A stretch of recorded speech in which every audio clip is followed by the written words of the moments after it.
พี่น้องนี่แหละน้ำใจของคนไทยเนาะพี่น้องที่มีต่อคนลาวทุกคนบ่ว่าลาวจะเจอวิกฤตหยังเนาะคนไทยยื่นมือเข้าซอยอย่างเช่นเนาะคลิปวิดีโอนี้ทุกคนน้องรัฐไปเห็นเนาะเจ้าหน้าที่ทางฝั่งไทยซอยพยุงเนาะคุณยายจากสปปลาวทุกคนที่จะมารักษาในประเทศไทยพี่น้องป๊าดทุกคนนี่แหละเนาะเพิ่นว่าเนาะ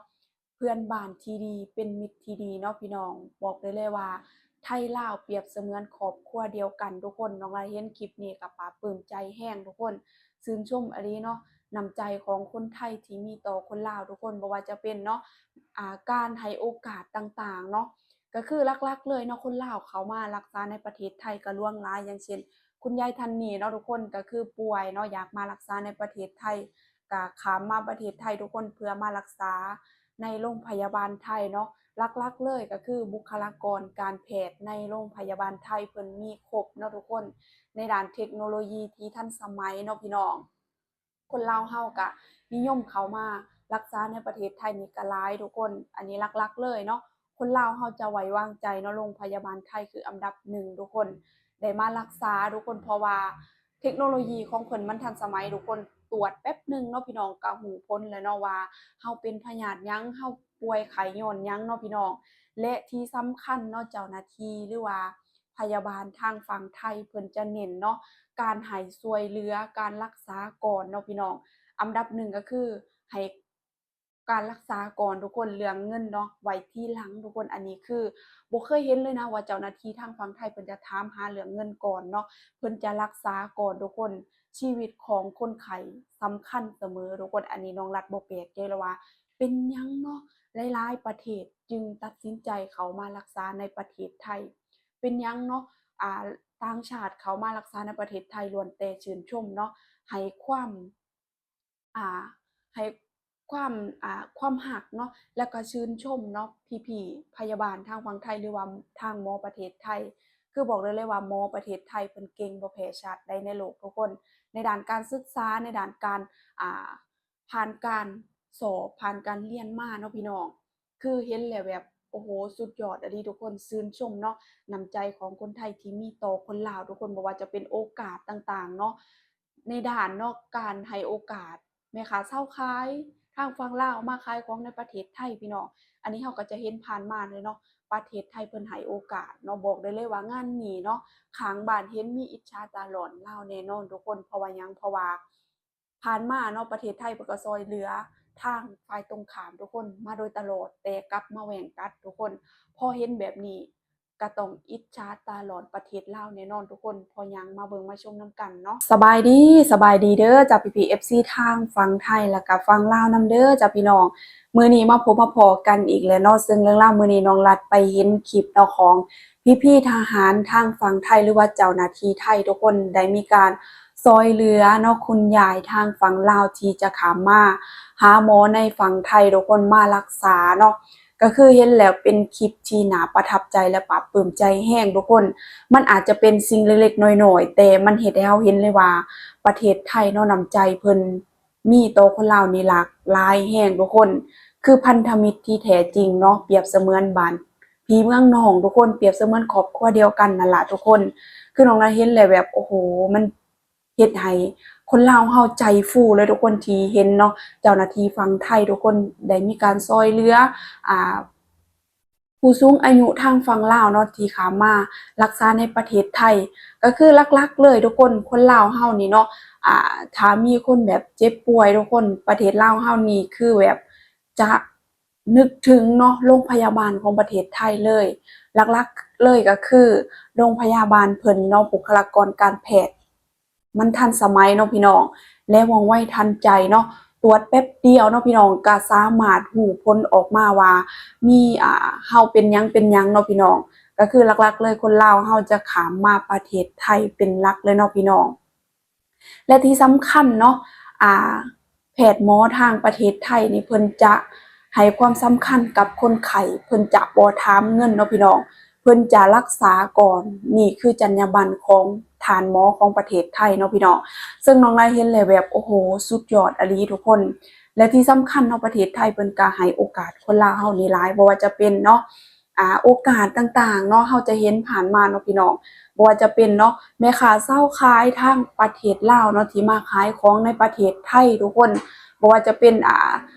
พืชผักเนาะธัญพืชต่างๆที่ขามาขายในประเทศไทยบ่ว่าจะเป็นปลาสดปลาน้ำคลองพืชธัญพืชต่างๆหรือว่าสัตว์ปูสัตว์ป่าเนาะพี่น้องขามาในประเทศไทยและเป็นจุดที่แลกเปลี่ยนสินค้าเนาะแม่ค้าทางฝั่งลาวมาขายของในฝั่งไทยพอกลับบ้านไปก็ซื้อของจากฝั่งไทยไปขายฝั่งลาวพี่น้องเพราะว่า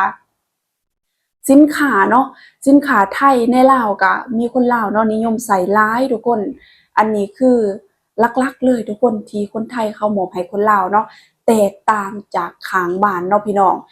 สิ่งที่คนไทยมีต่อคนลาวเนาะคือแบบเปรียบเสมือนพี่น้องกันเลยทุกคนอันนี้คือน้องรัฐเห็นเนาะเห็นผ่านสื่อออนไลน์ต่างๆหลายจุดหลายหม่องทุกคนที่เป็นร้านเหล้าไทยที่แลกเปลี่ยนจุดสินค้าเนาะและยังไปรวมถึงทุกคนแรงงานลาวที่มาเฮ็ดงานในประเทศไทยเนาะทุกคนคือบอกได้เลยว่าเนาะประเทศไทยเพิ่นให้โอกาสหลายแห่งเนาะคือณปัจจุบันนี้ทุกคนแรงงานจากประเทศลาวนี่หลายแห่งทุกคนคือบอกได้เลยว่าคนลาวเฮาหลั่งไหลเข้ามาประเทศไทยนี่แบบบ่หยุดบ่หย่อนเนาะซึ่งมื้อนี้น้องรัฐก็พาพี่ๆ FC เนาะทุกคนมาเบิ่งมาชมเนาะน้ำใจของคนไทยที่มีต่อคนลาวเนาะพี่น้องอย่างเช่นเจ้าหน้าที่ไทยนี่เพิ่นน่ารักแรงนะทุกคนมีการช่วยเหลือคนลาวเนาะทุกอย่างเนาะพี่น้องก็คือคุณยายท่านนี้เนาะพี่น้องคือข้ามมาฝั่งไทยทุกคนการขึ้นเนาะพี่น้องการขึ้นมามันก็ลำบากแน่เนาะเพิ่นก็ป่วยเนาะทุกคนอาการก็บ่ค่อยดีเนาะทางเจ้าหน้าที่ฝั่งไทยก็กับเขาไปพยุงทุกคนไปซอยเนาะทุกคนนี่แหละคือน้ำใจของคนไทยและหลักๆเลยเนาะคนลาวมาข้ามมาฝั่งไทยเนี่ยก็คืออยากมารักษาในโรงพยาบาลไทยเพราะว่าบุคลากรการแพทย์มันดีเนาะพี่น้องทางด้านบุคลากรการแพทย์ที่ทันสมัยเนาะทุกคนในด้านเทคโนโลยีเนาะนี่แหละจึงเฮ็ดให้เนาะคนลาวเฮานิยมเข้ามารักษาในประเทศไทยพี่น้องและที่สำคัญแพทย์หมอของประเทศไทยเพิ่นเอาใจใส่เนาะพี่น้องเป็นกันเองเนาะเป็นกันเองและเว้าจาม่วนพี่น้องอันนี้คือหลักๆเลยทุกคนและเพิ่นให้โอกาสหลายๆอย่างทุกคนบ่ว่าจะเป็นหลายๆประเทศเนาะทุกคนที่เขามาประเทศไทยเนาะเพิ่นจะบ่แบ่งชนชั้นวรรณะบ่แบ่งเชื้อชาติเพิ่นจะรักษาทุกชนชั้นวรรณะบ่ว่าจะเป็นคนจนคนหังคนมีทุกคนโรงพยาบาลประเทศไทยเพิ่นให้สิทธิ์เสมอภาคกันเนาะพี่น้อง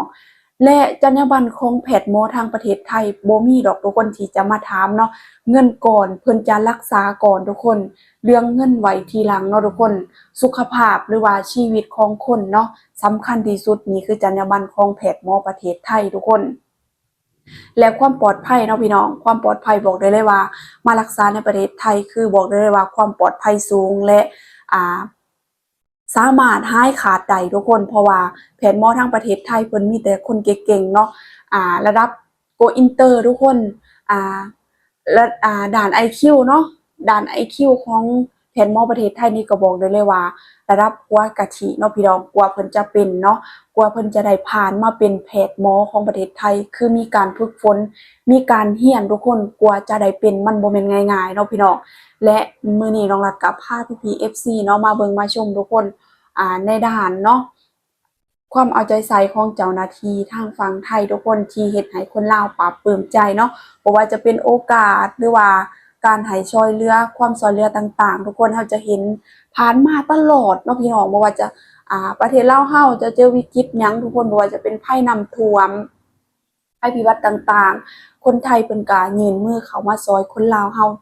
ทุกสถานการณ์เนาะพี่น้องอันนี้มันเฮ็ดให้เห็นเลยว่าสิ่งที่คนลาวมีต่อคนไทยเนาะมัน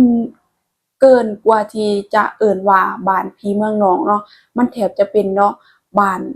เดียวกันทุกคนเป็นครอบครัวเดียวกันสายเลือดเดียวกันเนาะพี่น้องอันนี้น้องลาเห็นแล้วชื่นชมคนไทยหลายๆแล้วก็ขอบคุณขอบใจคนไทยเด้อจ้ะที่มีน้ำใจต่อคนลาวเนาะที่รักแพงคนลาวเฮาเปรียบเสมือน